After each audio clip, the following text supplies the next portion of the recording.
Consumer price inflation hit a 40-year high in March, and you've probably seen those prices reflected both at the pump and in the grocery store. In Minnesota, the gas prices are above $4 a gallon and rising. Skyrocketing prices are causing a surge in demand at local food shelves. Reporter Sonia Goins shows us how the money woes are impacting a Brooklyn Center food shelf. It's affecting everybody. You could almost go into shock looking at your grocery bill.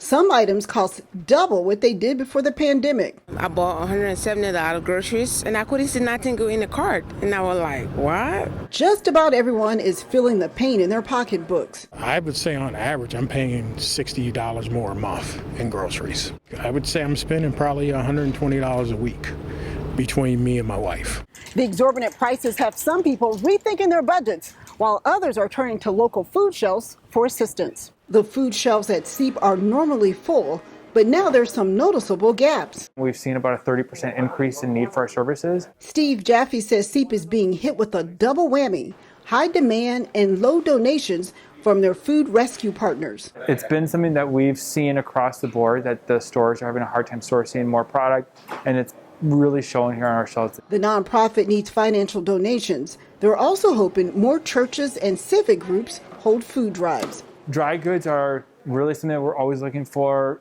really in your staple items between rice, pasta, flour. Meanwhile, the organization says it will continue to be a lifeline for anyone in the community who is struggling to put food on the table. Here, we've really made it a priority for us to continue to be serving this community. In Brooklyn Center, Sonia Goins, CCX News. Food shelves also urge you not to forget about them, too, over the summer months. The summer is a time when often food shelves are busier because children are out of school and donations are down. The Interfaith Outreach Food Shelf serves nearly 200 households every week, which includes in-person pickup, drive-through, and home delivery. The nonprofit says 44% of the people served are children.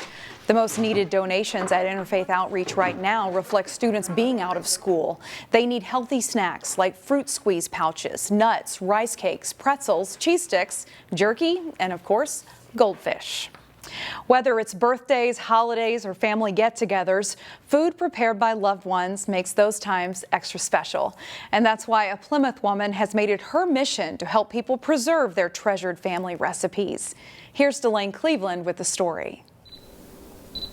Rachel Ingber has a passion for photography. I always like making things look their very best when possible. Her subject for this photo shoot is a plate of cookies decorated with sprinkles, placed against a backdrop that makes the finished product look like something out of a magazine. I always like adding something that's fresh in it as well, if that's like a fresh herb or flowers or something like that, that kind of bring a little bit of life to it as well. These days, she's been doing quite a bit of food photography. Last year, she launched a business out of her Plymouth home called Heirloom Collaborative, which specializes in making custom family cookbooks. I just have so much joy of helping people create these memories and share them with their families. So far, she's made about a dozen cookbooks filled with special family recipes along with her high-quality photos that customers can then pass on from one generation to the next. And then for folks that are local, I give them the option of either they can be the ones that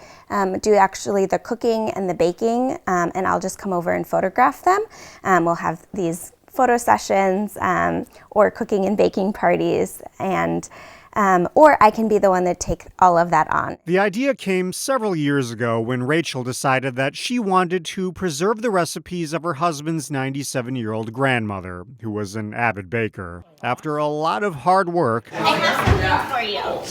Oh my God! Rachel presented the cookbook to her on her 100th birthday. She ended up passing away 6 months later, and it has been so wonderful for our family to be able to make her chocolate chip cookies and have her face on the cover of that book.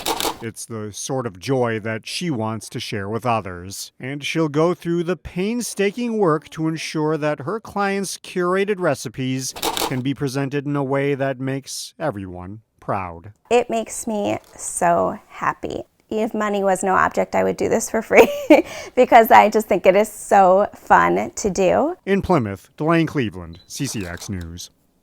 Cookbooks can range in price from $700 to $1,400 depending on the level of complexity. And we've got a link to Rachel's website where you can learn more on our website, ccxmedia.org. If you are looking for a special event on Father's Day, look no further than the Crystal Airport, which will be open for its annual open house. And we have helicopter rides, we have plane rides, there's a waffle breakfast from 8 to 11. And we'll have some food trucks in the middle of the day as well. And it's just a special day and a fun way to get the family together. The open house is free, but there's a cost for the waffle breakfast and the airplane rides. There's also displays, a craft fair, bounce houses, and a car show. Cummings says this is a chance to actually get an up-close and personal look at a place you might drive by every day.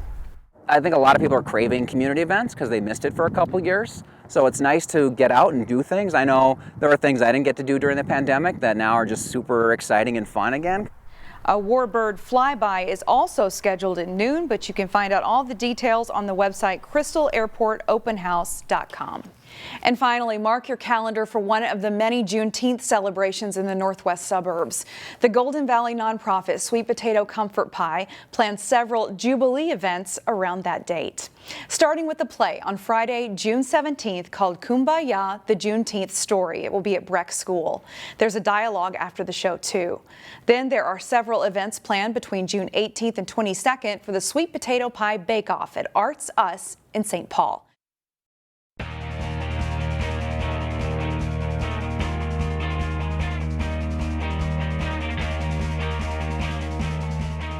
The Maple Grove baseball team is the #1 seed in the Section 5 4A tournament. The Crimson's success this spring is due in large part to an outstanding collection of pitching arms.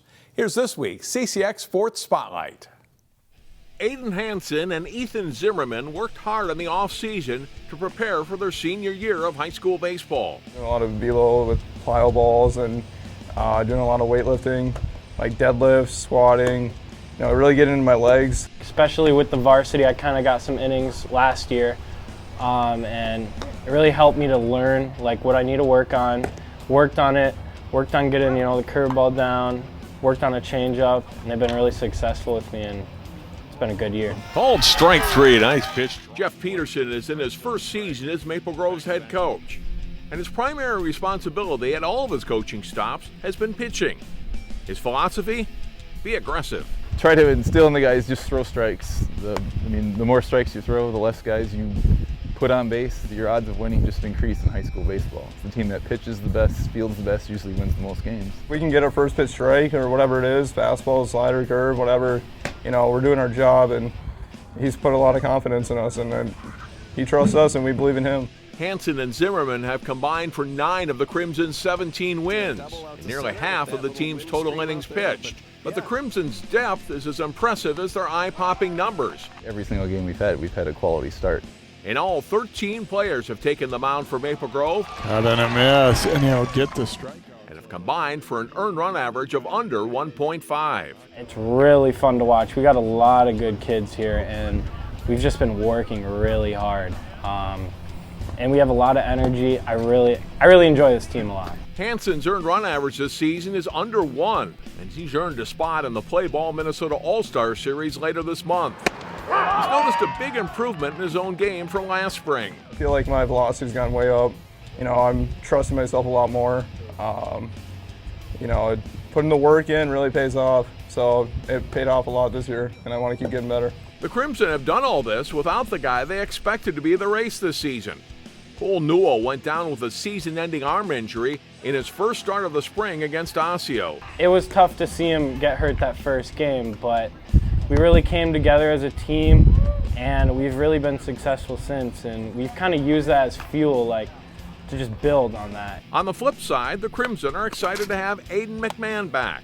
The senior tore his ACL early in the football season, causing him to miss the rest of football, plus hockey and part of baseball. Pitcher and outfielder is understandably thrilled to be playing again. I typically don't play outfield, but I'm contributing in that aspect of it, which I'm pretty proud of, because looking back on it, I wasn't really sure I was going to play, so it's just good I get to be out there and play some baseball with my friends. Strong pitching staff can carry a baseball club a long way. The Crimson are banking on that. We got a lot of good pitchers. I know that we can all pitch the ball really well, and I know we can win a lot of games. Along with good defense and timely hitting, this Maple Grove team hopes to play deep into the postseason. Everybody's got confidence right now.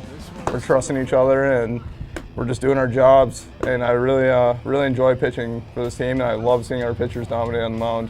So it's been a very good year. The Section 5 4A baseball tournament continues Monday with the championship game set for Wednesday. The state baseball tournament starts on June 14th. It is a busy week ahead in high school sports with state tournament competition in boys tennis, softball, and track and field all coming up. Look for highlights of the local teams and athletes right here on CCX and on our website, ccxmedia.org. For the CCX Sports Spotlight, I'm John Jacobson. Be a part of a Father's Day tradition by attending the Crystal Airport Open House on June 19th. Find out more at ccxmedia.org under Cities and Crystal.